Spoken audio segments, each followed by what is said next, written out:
주님 은혜에 감사합니다라는 마음 가지고 살아가는 것 우리 신자들의 마음이고 믿음인 줄 믿습니다. 하나님 안에 회복이 있습니다. 여러분 우리가요 살다 보면 외적인 상처도 많이 입고 살지요. 그런데 외적 상처보다 더 많이 상처받는 것이 우리의 마음의 이 상처이죠. 이 내적 상처도 하나님 안에서 잘 치유되지 않으면 그 상처는요 우리의 평생에 고통이 되고 아픔이 되고 또 우리의 마음에 또 우리 가족들에게 또 아픔이 되는 것이 이 상처들입니다. 오늘 하나님 안에서 우리의 내적 치유가 일어나고 또 하나님의 사랑으로 우리가 치유받는 그런 치유받은 믿음의 사람으로 살아갈 수 있기를 간절히 축원드립니다. 오늘 이 본문의 말씀은요 이 요셉의 가정 가운데 일어난 이 치유의 역사에 대해서 말씀을 나누고자 합니다. 이 말씀 통해서요 하나님께서 나에게 주시는 하나님의 음성이 있는 은혜의 시간 되시기를 간절히 축원드립니다. 여러분 이 요셉의 가정은요 참 상처가 많은 가정이에요. 참 아픔이 많은 가정인데요. 이 요셉의 아버지 야곱이요 이 남편인데 아내를 4명을 얻은 것이에요. 첫째가 레아, 두 번째가 라헬, 세 번째 비라 실바. 그래서 4명의 아내를 얻었으니까요. 4명의 아내가 12명의 자녀를 낳은 것이에요. 그러니까요, 얼마나 가정이요 힘들겠어요. 여러분 아내가 한 명만 있어도 쉽지가 않잖아요. 그런데 아내가 4명이나 되니까요 얼마나 가정이요 복잡다단하겠어요. 근데 그 자녀들이 12명의 자녀들이요 서로 싸움을 하니까요 또 그 사이에서 얼마나 고통이 많이 있고 아픔이 있고 미움과 시기와 질투가 얼마나 많겠어요. 그것만 하면 좋은데요 그 아버지 야곱도요 완전한 사람은 아니었어요. 그래서 아버지 야곱도요 편애를 합니다. 이 요셉만 편애해서 채색 옷을 입히고 요셉만 잘해주고 그러다 보니까 이 형제들이요 요셉에 대해서요 미운 마음, 시기의 마음, 질투의 마음 이런 마음들이요 가득 차게 되는 거예요. 가정 내에서요 그렇지 않아도 문제가 많은 가정인데 아버지까지도 편애를 하니까 가정이 더 어려운 것이에요. 그리고 형제들 사이에 그 질투가 얼마나 극심했는가 하면 요셉을 죽이려고 하는 거예요. 그래서 심지어 죽이려고 그를 우물에다 던져넣지 않습니까? 여러분 그런데 간신히 살게 되지 않습니까? 그처럼요 가정이요 미움과 시기가 얼마나 가득한지요 형들이 동생을 죽이려고까지 하는 것이에요. 여러분 이런 가정 보셨어요? 여러분 참 안타까운 가정 아니겠어요? 그런데 그래서요 그 죽이려 했던 요셉이 죽지 않고 다행히 미디안 상인에게 팔려가지고 애굽으로 가게 되고 그 애굽에서요 이 요셉은요 그곳에서 갖은 고난과 수고와 안타까움을 다 경험하고 노예로서 살고 종으로 살다가 또 감옥에까지 들어갔다가 하나님께서 기적 같은 역사로 요셉을 이 국무총리의 자리에 꿈을 해석함으로 말미암아 국무총리 자리에 앉게 해주신 것이죠. 여러분 만약에 여러분이 요셉이라고 치고요 여러분 형제들이요 여러분을 팔았다고 쳐봐요. 여러분 그리고 나를 죽을 뻔한 그런 고통 가운데 내가 살았다고 쳐보세요. 그랬을 때 형제들을 다시 만나게 되면 여러분 형제들한테 어떻게 하실 것 같아요? 형님들 당신이 내게 그렇게 했지 나도 당신한테 보복할 거야 라고 그렇게 하지 않겠어요? 당신들이 나한테 한 거 나도 평생 잊지 않고 기억하고 있다고. 어떤 그 교회 집사님 한 분이 저한테 와서 이런 얘기를 해요. 자기가 자녀들이 있는데 자녀들하고 제가 이제 결혼하고 나서 서로 이렇게 좀 다 갈라졌대요. 갈라지고 나서 지금 20년 넘게 30년 동안 한 번도 서로 얼굴도 보지 않고 살아간다는 거예요. 제가 그 말을 들었을 때요 마음이 참 아팠습니다. 여러분 어떤 일이 있었는지는 어떻게 알겠습니까? 그 가정에 일어난 일들을 우리가 어떻게 알 수 있겠어요? 그런데 20년이 넘는 30년이 넘는 동안 부모와 자녀 간의 사이에서 한 번도 얼굴을 보지 않고 살아가는 사람이 있다는 것 자체가 얼마나 가슴 아픈 일인가라는 거예요. 여러분 이 요셉의 가정이요 정말 회복하기 힘든 가정이지 않나요? 부모 가운데 엄마가 4명이고 자녀들이 12명이고 동생을 죽이려는 가정, 그랬던 가정이 회복이 일어날 수 있을 것 같아요. 도저히 회복이 일어나잖아요. 하나님께서 요셉을 높여 주셔가지고 총리의 자리에 있을 때에 형제들이 그를 양식을 구하러 찾아온 거예요. 그랬을 때 요셉이 그들에게 뭐라고 말하냐면 창세기 45장 5절처럼 말해요. 5절 말씀을 한번 같이 읽을게요. 당신들이 나를 이곳에 팔았다고 해서 뭐 하지 말라고요? 나 같으면 너 나 팔았지, 그렇게 팔고 너 다리 쭉 펴고 살 수 있었냐? 라고 그렇게 말했을 것 같아요. 쉽지 않은 말이에요. 그런데 팔았다고 해서 근심하지 마소서, 한탄도 하지 마소서. 하나님이 누구께서요? 하나님이 생명을 구원하시려고 나를 당신들보다 먼저 뭐 하셨다고요? 보내셨다. 여러분, 나를 보내신 분이 누구라고요?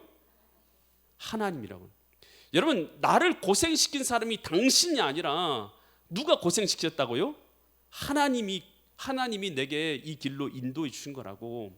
여러분, 우리가요 많은 사람들이요 상처를 받고 나면 상처를요 계속해서 곱씹어요. 또 생각하고 또 생각하고 또 생각하고, 아 내가 어떻게 그렇게 나한테 말할 수가 있어, 내게 어떻게 그렇게 행동할 수 있어, 그렇게 못된 짓을 나에게 할 수 있어. 여러분, 그것만 계속 생각해 보세요. 그러면요 누구도 어떤 사람도요 자기가 받은 상처에서 회복될 수 있는 방법이 없어요.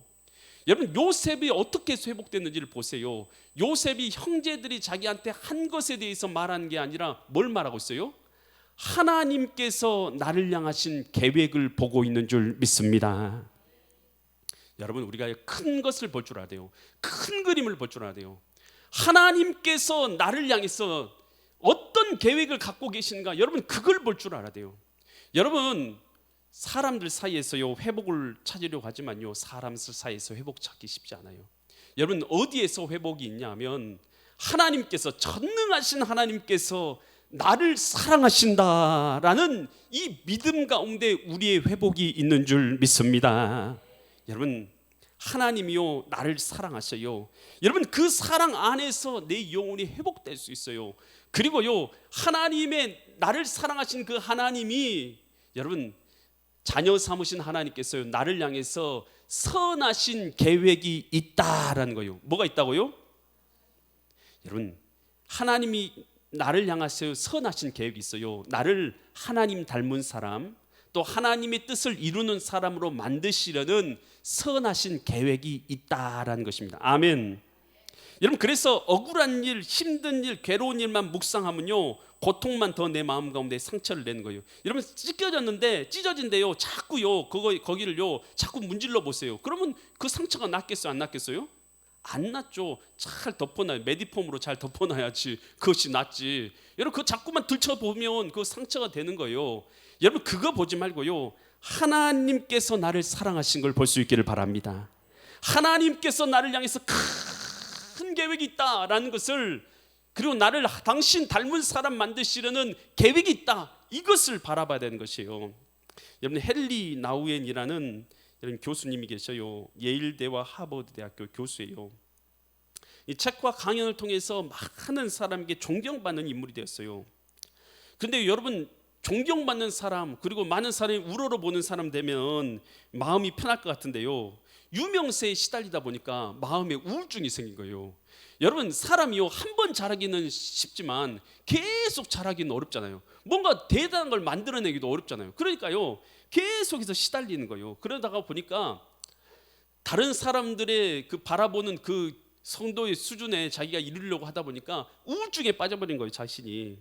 그래가지고 자기도 우울증에 빠져가지고 어떻게 할까, 자기 내면을 돌아보지 못한 상태 가운데 이제 빠진 거예요. 그러다가 우연히 지적 장애인들의 모임인 라루시 공동체, 지적 장애인 공동체에 이제 가서 봉사를 하게 된 것이에요. 그런데 이 사람들은 이제 무조건 어디 가면은 당신 누구십니까? 하면 저는 하버드 대학교 교수입니다, 이렇게 말하면 사람들이 깜짝 놀라면서 우러러 보잖아요. 그런데 그 사람들은요 지적 장애를 갖고 있잖아요. 자기가 누군지 물어보는 거예요. 누구세요? 물어보니까, 지적 장애인이 물어보니까 저 하버드 대학교 교수입니다. 그러니까요 그들이 알아요, 몰라요? 하버드가 뭔지도 몰라. 근데 하버드가 뭔지도 모르고 교수가 뭔지도 모르고 아무것도 몰라요.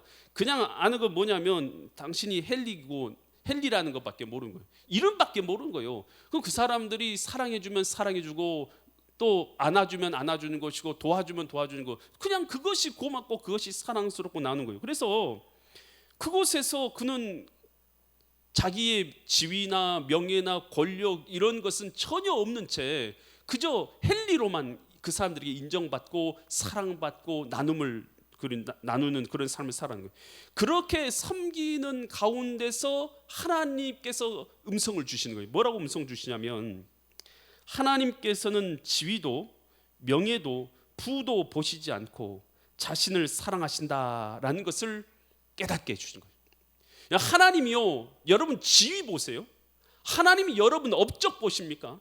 하나님이 여러분 명예 보세요.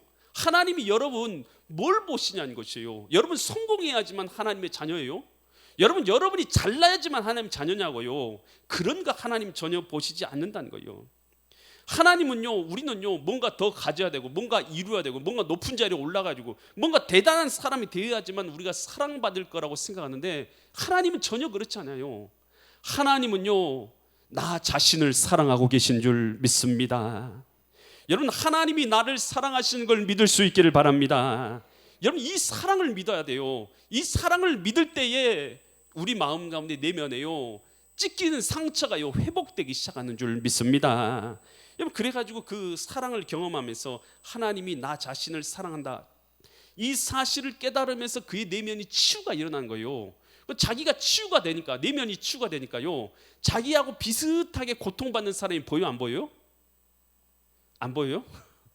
여러분요, 병 들었다가, 여러분 허리 병 들었다가 어디 가가지고 용한데 가가지고 허리 나사봐요. 그러면 허리 아픈 사람 보면 어떻게 해요? 고쳐주고 싶어요? 알려주고 싶어요? 알려주기 싫어요? 알려주고 싶은 게 정상적인 마음인 거예요. 요즘엔 뭐 자기만 고침받고 남은 어떻게 되든 내비를 두는 마음은요, 잘못된 마음인 거예요. 여러분, 이 헨리 나온이요, 그렇게 되니까 자기가 똑같이 상처받고 우울증, 그런 고통 가운데, 마음의 내면 가운데 상처받는 사람들이 다 눈에 들어오기 시작하는 거예요. 그래서요, 그들을 돌보는 마음으로 책을 썼어요. 뭐냐면 상처 입은 치유자라는 책을 쓰게 된 거예요. 그러면서 그 내용을 보니까, 광야의 고난을 겪어보지 않는 사람이 다른 사람을 광야에서 벗어나도록 인도할 수 없다. 내가 광야에서 벗어나 봐야지 다른 사람을 광야에서 벗어나게 할 수 있는 거 아니겠어요? 또 자신의 상처를 먼저 돌보는 동시에 다른 사람의 상처를 치유할 수 있도록 준비되도록 하나님이 부르셨다.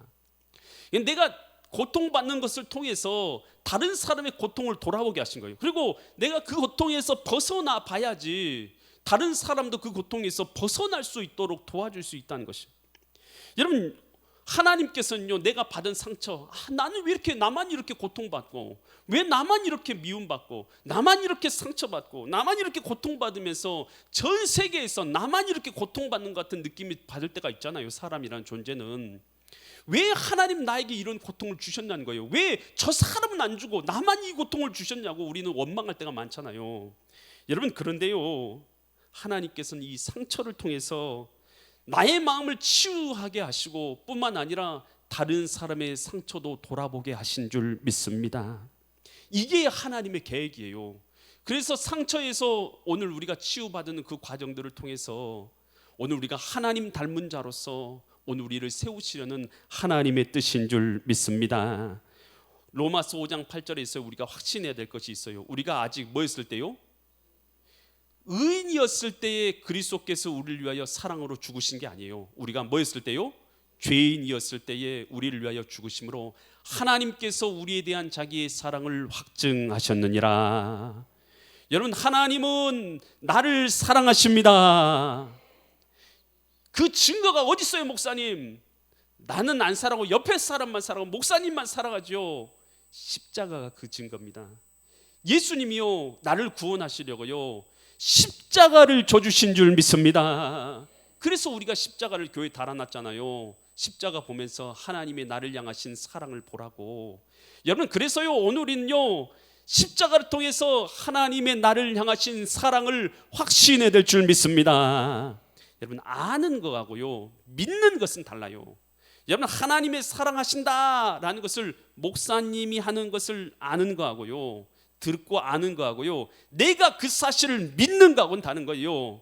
하나님이 나를 사랑하신다는 것을 믿어야 될 줄 믿습니다. 그럴 때 내면 가운데요 사랑으로 인해서 하나님의 치유의 역사가 임하게 되는 거예요. 더 공감 마음 학교 대표인 박상미 교수가 있어요. 그 교수님이 쓴 책이 마음아 너는 누구니라는 이 책을 썼어요. 이 사람은 이 용서와 치유에 대한 전문가예요. 그녀는요 1970년대 이 산하 정책이 있었어요. 그랬을 때 부모님들이 자녀를 지우려고 한 거예요. 그런데 어머님이 산부인과를 여러 차례 찾아갔는데 그 산부인과에 그때 이제 의사가 없어가지고 만날 수가 없어가지고 이 자녀가 어쩔 수 없이 출산되게 된 거예요. 그러니까 어머님이요 조금 뭐만 잘못하면 내가 그때 내가 진짜 실수로 너를 낳아가지고 내가 이렇게 고통받는다라는 말을 늘 하는 거예요. 그 말을 들을 때마다 이 박상미 씨는요 마음이 찢어지는 거죠. 아 내가 안 태어나야 될 사람인데 내가 태어나가지고 내가 우리 부모님을 고통스럽게 하고 우리 가족들에게 아픔을 주고 이러고 있는갑다. 그래서 그런 것 때문에요 자기 존재 자체가 상처인 거, 존재 자체가. 그러니까요 계속해서 우울증에 시달리다가 24살에는 자살을 시도하기도 하는 거예요.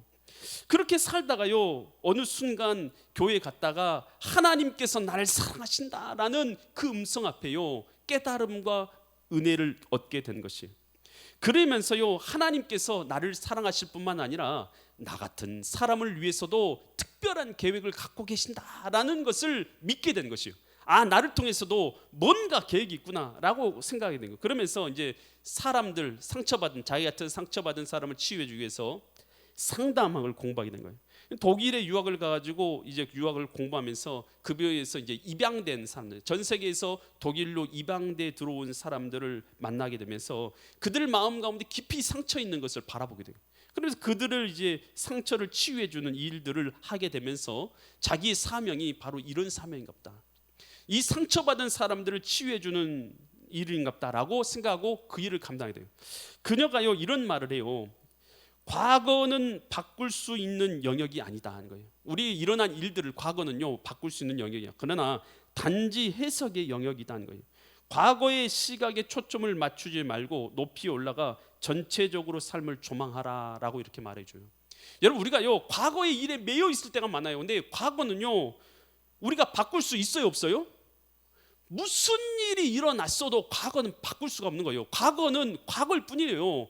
과거에 무슨 일이 일어났던 어떤 어려움이 있던 어떤 힘든 일이 일어났던 어떤 상처를 받았던 어떤 고통을 받았던 과거는 과거일 뿐이에요. 과거는요 우리가 바꿀 수 있는 것이 아니라 해석의 영역이에요. 여러분 우리 신자들은 어떻게 해석이 되냐면 하나님께서 나를 하나님 닮은 사람으로 만들려는 계획 가운데 있다라는 것으로 내 과거를 해석해야 될 줄 믿습니다. 여러분 그래서 디도서 2장 14절에서 이런 말씀이 있어요. 그가 우리를 대신하여 자신을 주심은 우리를 십자가의 은혜를 베풀어 주시는 것은 모든 불법에서 우리를 속량하시고 죄에서 우리를 깨끗하게 하시고 우리를 깨끗하게 하셔서 그러니까 우리를 깨끗하게 만드셔서 뭐한 일을 하도록 만들었다는 것이요? 선한 일에 열심을 하는 자기 백성 되게 하려고 하셨다는 거예요. 그러니까 하나님께서 우리를 하나님의 자녀 삼아 주셔서 어떤 계획을 갖고 있냐면 선한 하나님의 백성으로 만드시려는 선한 일에 열심히 있는 하나님의 백성으로 만드시려는 자기 닮은 하나님의 백성 만드시려는 목적이 있는 줄 믿습니다. 여러분 우리가 그러니까 확신해야 돼요. 하나님은 나를 어떻게 하신다고요? 크게 좀 한번 말해봐요. 하나님은 따라서 해봐요. 하나님은 나를 사랑하신다. 사랑하신다. 두 손을 가슴에 모으고 하나님은 나를 사랑하신다. 아멘. 나를 향해서 선하고 아름다운 계획을 갖고 계신다. 아멘. 믿을 수 있기를 바랍니다. 여러분 하나님은 나를 사랑하시고 우리를 향해서 선하신 하나님의 계획을 갖고 있는 줄 믿습니다. 요셉이요 이제 그 아버지가 이제 야곱이 죽었어요. 그랬더니 그 형제들이 이제 찾아와요. 그 찾아와서 뭐라고 말하면 오늘 창세기 50장 17절 오늘 읽었던 본문의 말씀인데요. 너희는 이같이 요셉에 이르라 내 형들이 내게 악을 행하였을지라도 이제 바라건대 그들의 허물과 죄를 용서하라 하셨나니. 아버지가 이렇게 유언했다라고 그들이 말하는 것이죠. 당신 아버지 하나님의 종들인 우리 죄를 이제 뭐 해달라고요? 용서하소서. 형들이 와가지고 이제 아버지 죽으니까요, 요셉이 자기에게 이제 어떤 해를 끼칠까 이런 생각이 와가지고 아버지가 이렇게 말했으니까 우리 좀 용서해 주라라고 이렇게 말하는 거예요. 이 말을 들었을 때 요셉의 마음이 얼마나 복잡다단했겠어요. 그런데 요셉이 그들이 그에게 하는 말을 들을 때에 뭐가 나왔어요? 울었더라. 눈물이 나는 거예요. 여러분, 이 눈물은요 여러 가지 이유가 있겠죠. 하지만 이 눈물의 이유 가운데 중요한 이유는 용서의 눈물도 들어있는 줄 믿습니다. 그러면서요, 이 창세기 50장 18절에서 이렇게 말해요. 그의 형들이 또 친히 와서 요셉의 앞에 뭐합니까? 엎드려서 이르되 우리는 당신의 종들입니다. 이제 그들이 요셉 앞에 엎드려가지고 우리 당신의 종입니다 이런 말은. 그랬더니 19절에서 요셉이 이렇게 말해요. 요셉이 그들에게 이르되 뭐하지 말라고요? 두려워하거나 무서워하지 마소서. 내가 누구를 대신하리까? 하나님을 대신하리까? 그러니까 내가 하나님 대신해서 여러분 형제들에게, 형님들에게 내가 보복하겠습니까? 보복하겠다는 얘기예요? 보복하지 않겠다는 거요? 하겠다는 얘기, 안 하겠다는 얘기예요? 안 하겠다는 얘기잖아요. 내가 누구를 대신하리까? 하나님을 대신하니까. 그러니까 보복하거나 선악을 분별하시고 판단하시고 행하신 분은 누구라는 거예요? 하나님. 여러분, 우리가 생각할 때 용서는 내가 하는 거라고 생각하잖아요. 여러분, 근데 신자는요, 용서는요 뭘로 하는 거냐면 믿음으로 하는 것입니다. 믿음으로 하는 거예요. 선악간의 판결을 누구께 맡기는 믿음이에요? 하나님께 맡기는. 아, 원수 갚아야지. 원수 갚는 것도 선악간의 판결은 누구께 맡기는 거예요? 하나님께 맡기. 이러니까 우리 신자가 용서하는 것이지, 우리가요 뭐 인격적으로 높아가지고 용서하고 그런 거 아니에요. 우리는 하나님을 믿음으로 용서하는 것이요, 내려놓는 것이죠, 주님 앞에. 여러분, 우리가 잊지 말아야 될 것이 있어요. 여러분, 나도 죄인이라는 것을 알아야 돼요. 나도 지옥 갈 사람이고 나도 죄 많은 사람이었다는 걸 알아야 돼요. 그런데 나가 어떻게 됐어요? 하나님의 은혜로 죄 사함 받은 걸, 그걸 알아야 되는 것이죠. 에베소서 1장 7절에서 이렇게 말하죠. 우리는 그리스도 안에서 그의 은혜의 풍성함을 따라 그의 피로 말미암아 속량 곧 뭘 받았어요? 나도 뭐 받은 사람이에요? 죄 사함. 나도 죽을 사람이었어요. 나도 지옥 갈 사람이었어요. 그런데 다른 사람 여러분 바라볼 게 아니라 나도 지옥 갈 사람이었다는 것을 깨달을 때에 나도 다른 사람 용서할 수 있는 것이에요. 용서는요, 하나님께서 우리 죄를 용서해 주시면서 우리에게 하신 명령이에요. 너 반드시 용서해라 이렇게 말씀하시면서 주기도문 하면서 너희들 이렇게 기도할 때마다 이렇게 하라 말씀하셨잖아요. 마태복음 6장 12절에서 이렇게 기도할 때 주기도문 하라고 했죠. 6장 12절 보면 주기도문에서 우리가 우리에게 죄 지은 자를 뭐한 것처럼요? 사하여 준 것, 용서하여 준 것처럼 우리 죄를 사하여 주옵시고 라고 기도를 드리라고 했잖아요. 그래, 우리가 그렇게 기도하라는 거예요. 그러면서 이렇게 기도하는 기도를 가르쳐 주신 이유를 마태복음 6장 14절과 15절에서 이렇게 말해요. 너희가 사람의 잘못을 뭐하면요? 용서하면 너희 하늘 아버지께서 너희 잘못 뭐하고요? 용서하시려니와. 15절 너희가 사람의 잘못 용서하지 아니면 너희 아버지께서도 너희 잘못을 뭐하지 않는다고요? 용서하지 아니하시리라. 여러분, 오늘 우리가 주님 앞에서요 용서하는 자가 될 것을 주님께서는 명령하신 줄 믿습니다. 그러면서요 용서는요 뭐로 하는 거라고요? 믿음으로 하는 거예요. 믿음으로. 로마서 12장 19절에서 이렇게 말하고 있어요. 내 사랑하는 자들아, 너희가 친히 뭐 하지 말고 원수를 갚아요, 갚지 말아요? 갚지 말고 하나님의 뭐에 맡겨요?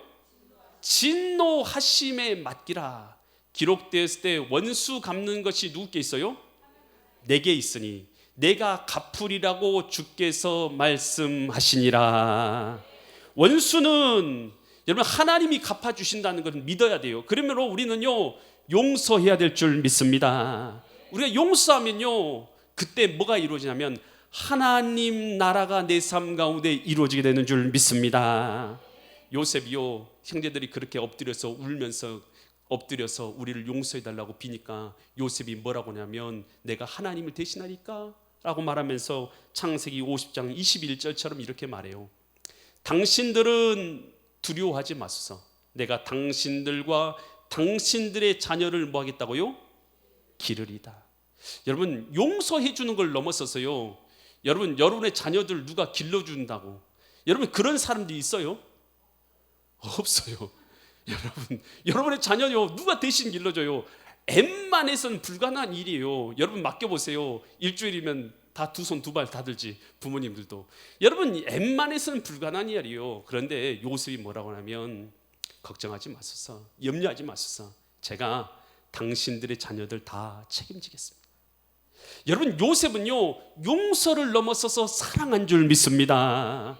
여러분 이 형제들을, 여러분 거기에 이 형제들 11명의 형제들하고 12명이 이제 모여 있는데, 형제들하고 요셉하고 지금 있어서 요셉 눈물 흘리면서 서로 눈물 흘리면서 죄송합니다, 우리 용서해 주세요, 우리는 당신의 종입니다 엎드려 있고, 요셉은요 내가 하나님 대신하겠습니까?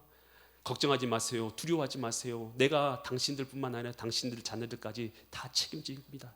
요셉이요 그렇게 말했을 때 여러분 그때 분위기가 어떤 분위기일 것 같아요? 맥살 잡고 싸우는 분위기입니까? 아니면 어떤 분위기예요? 내가 다 당신 책임질게요, 용서해 줍니다, 내가 잘못했어, 아니야 내가 잘못했어, 서로 얼싸안고 눈물 흘리면서 그래 내가 얼마나 잘못했냐, 내가 너 팔아놓고 나는 잠을 못 잤다, 너 내가 그렇게 했을 때 너 얼마나 고생했냐, 너 종살이 할 때 얼마나 힘들었냐, 미안하다 내가 잘못했다, 내가 죽일 놈이다. 아니에요, 당신이 그렇게 한 거 아니라 하나님께서 나를 이곳에 보내가지고 당신들보다 먼저 보내셔서 하나님께서 뜻을 이루려고 한 것이지, 내가 지금 이렇게 한 거 당신들 때문에 그런 건 아니에요. 걱정하지 마세요, 염려하지 마세요. 아니요, 내가 정말 미안하다. 형제들이요 그 앞에서요 잘못한 형제들을 서로 미안하다고 하고 아니라고 하고, 내가 용서해 줄게, 내가 사랑해 줄게, 아니야 내가 잘못했어, 내가 더 잘못했어, 내가 잘못했지, 아니야 내가 더 잘못했어. 여러분 성경에 자세하게 얘기는 안 나왔어도요 그 내용이 뻔한 내용 아닙니까? 그곳에서 얼마나 사랑으로 서로 사랑으로 나누고 있어요. 여러분 도저히 회복될 수 없는 가정, 엄마가 4명, 자녀들이 12명, 아버지는 차별 대우하고, 여러분 그런 가정에서 얼마나 찢겨지고 시기 질투 미움이 가득했던 가정 어떻게 회복돼요? 불가능해요. 회복이 불가능해요. 그런데 요셉의 가정이 회복된 줄 믿습니다. 이것은요 하나님의 사랑과 용서 안에서만 회복될 수 있는 줄 믿습니다. 추석 맞이하면요 좋을 것만 같지만요 가족들 다 모이면요 상처가 또 있어요. 서로 얘기하다 보면 상처가 있어요. 옛날 꽃날, 진작 옛날에 잊어버렸던 얘기 또 꺼내가지고 당신 또 그렇게 해가지고 당신 뭐 있다고, 또 당신 뭐 있다고, 옛날 꽃날 진짜 잃어버리고 다 잊어버려야 될 그 이야기를 또 꺼내서 또 얘기하고 또 얘기하고. 그래 서로 상처 주고 아픔 주고 고통받고, 내가 다시는 엄마 얼굴 보나봐라, 다시는 아빠 얼굴 보나봐라, 다시는 내가 서로 얼굴 보나봐냐. 여러분 그렇게 헤어지는 가정들이 얼마나 많은지 몰라요. 말을 안 해서 그러지. 여러분 우리 가정에서요 그렇게 가정이 됐어야 되겠어요? 아니야. 내가 못해서 미안하지, 내가 잘해줬어야 되는데 미안하다. 엄마 아니에요. 엄마는 나를 위해서 최선을 다해 주신 것이죠. 아버지는 당신의 최선을 다해 주신 것이죠. 죄송합니다, 내가 잘못했어. 여러분 서로 그럴 때요 하나님 나라가 우리 가운데 이루어지게 되는 줄 믿습니다. 이 남아프리카 공화국에 여러분 이 넬슨 만델라, 여러분 그는요 나라의 90%가 이 흑인들이에요. 그런데 10%인 백인이 나라를 다스려요. 얼마나 백인에게 차별을 받고 고통을 받는지요. 버스도 제대로 못 타고, 화장실도 제대로 못 가고, 식당도 제대로 못 이용하면서 차별을 받는 거예요. 만델라가 공부를 하면 할수록 분노의 치밀어 올려서 내가 흑인들의 인권을 위해서 내가 싸워야 되겠다라고 싸우기 시작해요. 흑인들의 인권을 위해서 싸우면 싸울수록 박해가 더 심해져요. 그래서요 결국 흑인들의 인권 보호를 위해서 싸우다가 44세 나이에 감옥에 들어가게 됩니다. 평생 동안 감옥에 있어야 된다라고 종신형을 받게 돼요. 별로 잘못한 것도 없는데 평생 동안 감옥에 갇혀서 살아야 되는데요, 한 평 두 평 조그만 그 감옥에서 27년을 살았어요. 44세에 들어가서 72세, 머리가 하얘져서 백발이 다 될 정도로 나이가 들어서 그때 정치가 변해요. 그래가지고 법이 바뀌어지는 바람에 예전에 잘못 판결했다고 해서 그가 풀려나게 돼요. 72세의 나이가 돼가지고 백발이 돼가지고 풀려났어요. 그 마음 가운데 분노가 치밀지 않겠어요? 그런데요, 그가 1993년에 노벨 평화상을 받게 됩니다. 인권 보호를 위해서 힘쓴 그것으로 인해 노벨 평화상을 받게 되고 1994년에 남아공의 최초의 흑인 대통령이 돼요. 그가 흑인 대통령이 되니까요, 백인들이 막 벌벌 떠는 거예요. 우리들에게 보복을 할 것이다, 우리에게 해를 줄 것이다, 어서 우리가 도망치자. 그런 일들이 막 일어나요. 근데 그가 대통령에 올라가지고 뭘 선포합니까? 용서를 선포합니다. 나는 나에게 하는 모든 것을 다 용서하고 우리는 서로 화해하고 용서해야 된다는 것을 국가적으로 선포하잖아요. 여러분, 그것으로 인해서 백인들과 흑인들 사이에 화해가 이루어지시면서요, 여러분 아프리카 대륙에서요 많은 나라들이요 내전으로 인해서 얼마나 고통받고 있어요. 여러분, 그런데 남아프리카 공화국은요, 그 아프리카 중에서도요 가장 잘 사는 나라, 가장 좋은 나라로 인정받고 세워진 나라가 남아프리카 공화국 되었잖아요. 여러분, 용서가 일어날 때 그 가운데 회복의 역사가 일어나는 줄 믿습니다. 마더 테레사 수녀, 노벨 평화상을 수상한 그녀가요 이런 말을 했어요. 우리는 먼 곳에 있는 이들을 사랑하기가 훨씬 쉽지요.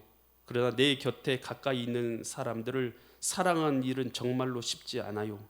당신의 자리에서, 가정에서, 일터에서 예수님의 사랑을 나누세요. 그곳이 바로 예수님의 사랑이 시작되는 곳입니다. 여러분, 우리는요 대단한 사랑을 베풀어야 된다고 생각하는데요, 여러분 내 옆에 있는 가족부터 사랑해야 될 줄 믿습니다. 내 옆에 보고 사는 사람부터 사랑해야 될 줄 믿습니다. 요한일서 4장 10절과 11절에 이렇게 말해요. 사랑은 여기 있으니 우리가 하나님을 사랑한 것이 아니요, 하나님이 우리를 사랑하사 우리 죄를 속하게 하여 화목 제물로 그 아들을 보내셨습니다. 11절, 사랑하는 자들아, 우리가 이같이 우리를 사랑하셨은즉, 하나님이 우리를 사랑하셨은즉 우리도 서로 뭐 하자고요? 사랑하는 것이 마땅하도다. 여러분, 오늘 사랑하고 용서하는 것은요 믿음으로 하는 것인 줄 믿습니다. 그렇게 용서할 때요 하나님의 뜻이 하늘에서 이루어진 것처럼 이 땅 가운데 나를 통해서 이루어지게 될 줄 믿습니다. 명절에 하나님 우리를 통해서 사랑과 용서가 나누어지게 하시고, 그래서 하나님의 사랑이 나를 통해서 나누어지는, 그래서 하나님 나라를 이루시는 믿음의 거룩한 성도님들 되시기를 예수 그리스도의 이름 받들어 간절히 축원드립니다. 기도드리겠습니다. 하나님 아버지, 우리 마음은 사랑이 없습니다. 용서의 마음도 없고 악한 것들, 미움만, 시기만 가득할 때가 너무나 많습니다.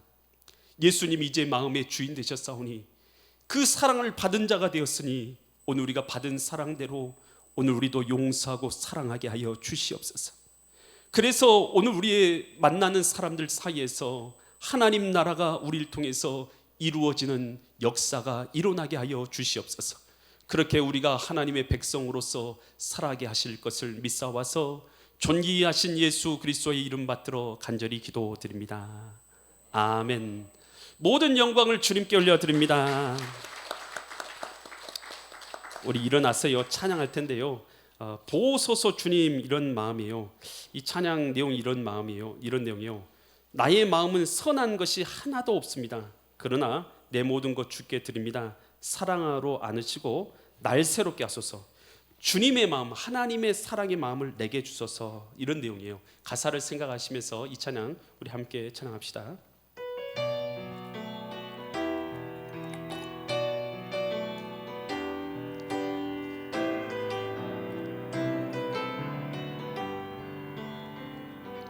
보소서 주님, 나의 마음은 선한 것 하나 없습니다.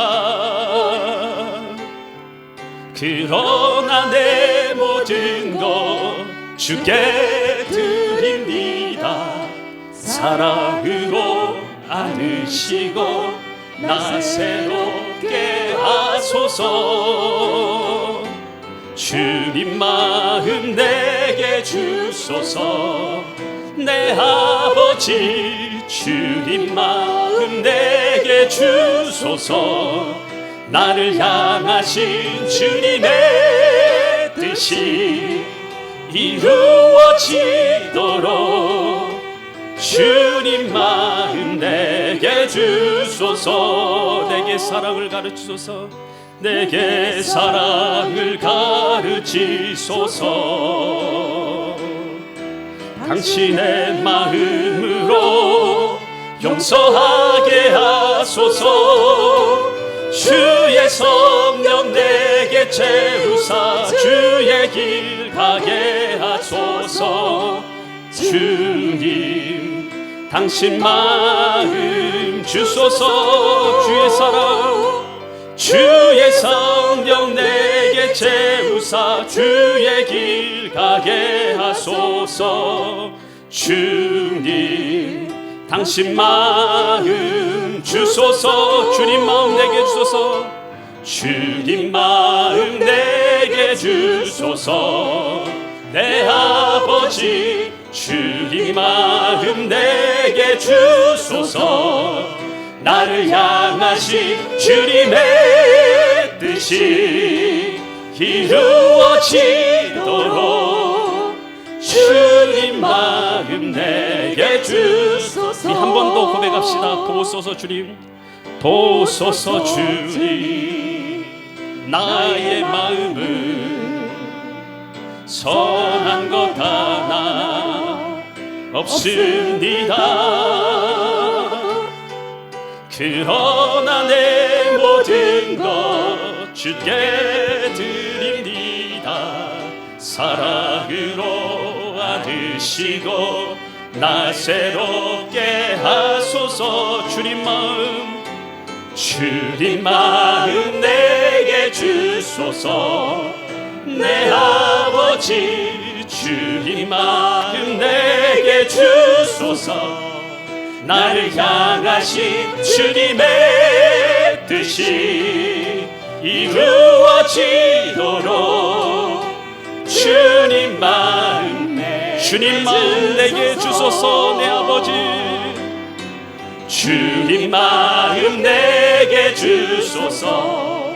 내 아버지 주님 마음 내게 주소서. 나를 향하신 주님의 뜻이 이루어지도록 주님 마음 내게 주소서. 기도드립니다. 하나님 아버지, 우리 스스로의 속사람을 바라보면 선한 것이 하나도 없습니다. 미움과 시기와 질투, 다툼과 원망과 불평 말고는 나오는 게 없습니다. 주님의 마음을 우리에게 부어 주시옵소서. 하나님의 사랑의 마음을 부어 주시옵고 용서의 마음을 부어 주시어서 오늘 우리가 이 땅을 살아갈 때에 하나님의 사랑으로 용서로 사랑하게 하여 주시어서 하나님의 나라가 나를 통해서 이 땅 가운데 이루어지게 하여 주시옵소서. 세상으로 또 나아갑니다. 하나님 만나는 사람들에게 만날 때에 하나님 이곳에 있는 주의 가족들을 붙잡아 주시어서 하나님이 주신 마음 잘 지키고 이기고 승리하게 하여 주시옵소서. 이제는 내가 곧 길이요 진리요 생명이 되시는 예수 그리스도의 은혜와 하나님 아버지의 극진하신 사랑하심과 성령 하나님의 감화감동 내주 교통하심의 역사가 오늘 예배를 참석하고 주님의 마음을 알고 주님의 마음으로 용서하고 사랑하기로 다짐하는 모든 성도들의 머리 위에, 그 직장과 사업체 위에, 자녀들 위에, 엘림 재단 위에, 이 나라 이 민족 위에, 전 세계에 터져 있는 주님의 교회 위에 이제부터 영원토록 함께 있을지어다. 아멘.